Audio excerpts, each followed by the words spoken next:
Thank you for joining my videos. My name is Patrick Hanifin. It's a weird name. I know it's like an Irish name. It means thrown off a fishing boat, Hanifin. Anyway, I just kidding around, and I want to talk about real estate and investing and money, and especially buying real estate and how you can save a lot of money buying real estate. I did that for a long time, like 5 or 6 years, just buying and selling houses, all my own, no realtors involved. You know, if you're like that, an individual, realtors love to help you. If you come in and say, I'm a realtor too, they don't want to work with you because you're going to make part of the commission. So I think being independent is a real advantage, and also going to a broker is a real advantage because the broker has the listing as well as getting the selling commission, so he's going to make more money. And he wants you to get the deal. So if there's 10 people bidding on the house and he can make more money if he sells it himself and your offer is right up there at the top, you're going to get it. So my advice is to go to the broker, go to all the realtors, you know, have them all call you, do whatever, but try to buy it from the broker because that's where you're going to get in there, get the house, and he's going to make more money and you're going to get a better deal. And if it came down between you and somebody else and you went to the broker directly and he's going to make more commission, believe me, he'll talk the sellers into selling it to you.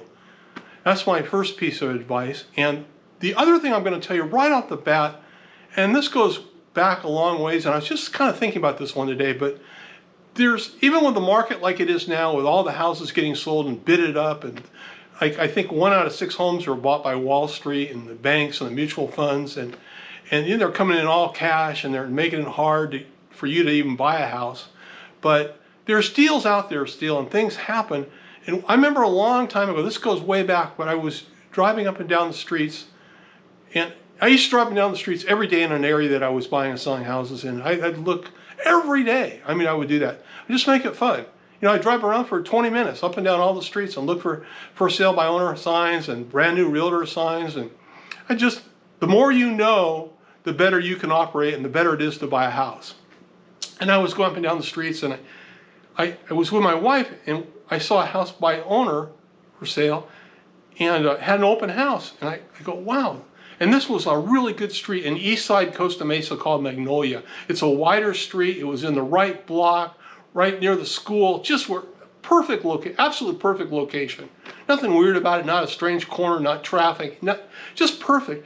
Homes at that time were going about $135,000 to $160,000 without question. They'd sell quickly at that price. The market was really hot, and we go in to look at the house, and it's beautiful. I mean, it's all fixed up and nice, and we were looking at a couple bedrooms, and we're walking down the hallway, and you know, you kind of 9 out of 10 for sale by owner houses are overpriced. And I just assumed that this one would be too. But you know, you still learn. You always learn, and the more knowledge you have, the better you can operate.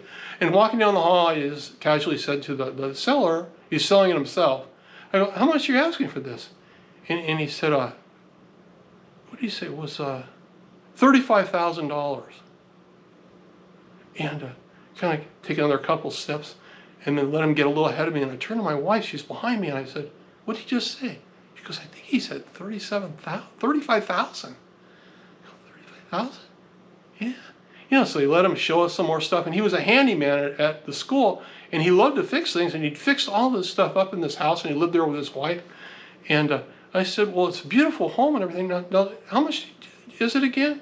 He said $35,000. And I go, well, God, it's really nice. And I asked my wife, I go, you like it? She goes, oh yeah. I go, okay, we'd like to buy it, you know. And we get him to sign a contract. I had one with me, and everything sounded great. And I bought the house, and then anyway, I mean, it was so under market, it was just ridiculous. Anyway, he called me up and he said, yeah, I talked to my wife, and she just doesn't really want to sell the house after all. And I said, well, that's okay. I'll tear up the contract. You know, I'm not trying to rook people. I go, it's not the money or the price or anything, is it? And he goes, oh, no, it's nothing to do with the price at all. No, it's just, we just like the house. We're going to stay here. And I told my neighbor, I had a neighbor at that time who was making money buying and fixing houses up and selling them again, and keeping a lot for rental. And we talked about it. He goes, God, you're kidding. I go, yeah, I got it, $35,000, but I don't want to rook the guy. I'm just going to give him back the contract, tear it up or whatever. And I go, okay, and I tear it up and call the guy and says, all torn up and everything. And then my neighbor, I see him again a couple days later, he goes, yeah, the house is for sale again. They've got a realtor has it now. I go, oh, really? Yeah. And he goes, yeah. And I go, huh. And I call up the realtor, I go, how much is the house? The realtor goes, it's $59,000. I go, oh, really? I'd like to buy it. And he goes, oh, well, we can't really show it to Saturday. I go, I'll pay full price right now. I want to buy the house. He goes, man, I can't do anything to Saturday, you know. And of course, you know, Saturday the house is sold, and the realtor bought it himself. And the guy could have got, say, $150,000 for the house, but he was just so stupid that not only did he lied to me, but he fell for the deal with a realtor and sold it for $59,000. The house is worth you know, 2/3 more than that. But it shows you that just driving up and down streets and really digging in, you can find deals that are just unbelievable. But you don't find that many. It's like you only buy one house, most people. You know, so you don't have to buy the first one that pops up. You look and you look and you look and you know values really well. I bought a duplex and a triplex both in that same area. Never even went in them. They were just so ridiculously priced that I just bought them immediately. And then I turned around and sold them for a lot more money. Never even introduced myself to the tenants, anything. It was just, it's that easy. But you got to wait for the really good deal. And I want to tell you this, and this is not a nice thing to say, but don't trust realtors. I've done this for so long, and you just cannot trust realtors. I mean, sometimes I'll buy a house from a realtor. I'll buy them from the broker anytime if I want the house. But realtors are like car salesmen. They make their money on commissions. They'll lie to you. They're not your friend. After you buy the house and the deal's done and you stop buying houses from them, they never contact you. You don't hang out with them. You don't go to parties. You don't go out to a club with them. They're not your friend. They're there to sell you a house. They'll tell you everything in the beginning. They'll sell you the house and then they're done. So just keep that in mind. I mean, I was walking with a friend, a realtor was showing me a house, he wanted me to come along, and I caught the realtor in the bathroom. There was a bunch of rust that had come off the faucet, and she's putting it down the drain when she thought no one was looking. I go, don't use this realtor, she's horrible, she's lying to you, she's trying to deceive you. Oh, she seemed really nice. I go, okay, whatever, if that's what you think. But buy the house that's the best deal for you. Don't worry about the realtor. If they show you some houses and you don't like them, don't buy it. And if you can buy it from the broker, do that. Also, don't let them recommend the escrow company. Don't let them recommend where you apply for your loan. Because if you get in a problem with the realtor and they recommend the escrow company, the escrow officer is going to be their friend. And if you go to court, the escrow officer is going to lie and side totally with the realtor because it gets her a lot more business. So you want to pick out your own escrow office that's independent, that's not partial to anybody, and you want to pick out a good loan company too. Bank, you know, not one that they recommend that the realtor gets a little kickback on, and then you find out later that your loan was a private loan, it wasn't a Fannie Mae, and you might need forbearance and you're not able to get it because you don't have a Fannie Mae loan, and the government can't help you on that. You just really try to keep control of everything the best you possibly can. And anyway, I'm going to do a lot of videos about money, and I wanted to start off with a couple real estate ones because I bought and sold so much real estate. I remember one year I bought and sold 13 houses over on the east side, Costa Mesa in California, and I made money on every one. And it's really pretty simple when you get into it. But once you get the collateral at the bank and you have some equity and you show some other homes and you paid all your loans and all your credit cards are paid down and everything, it isn't that hard. In the beginning, it's kind of a real struggle, especially now. I think 1 out of 6 homes are being bought by the mutual funds and the banks and all that.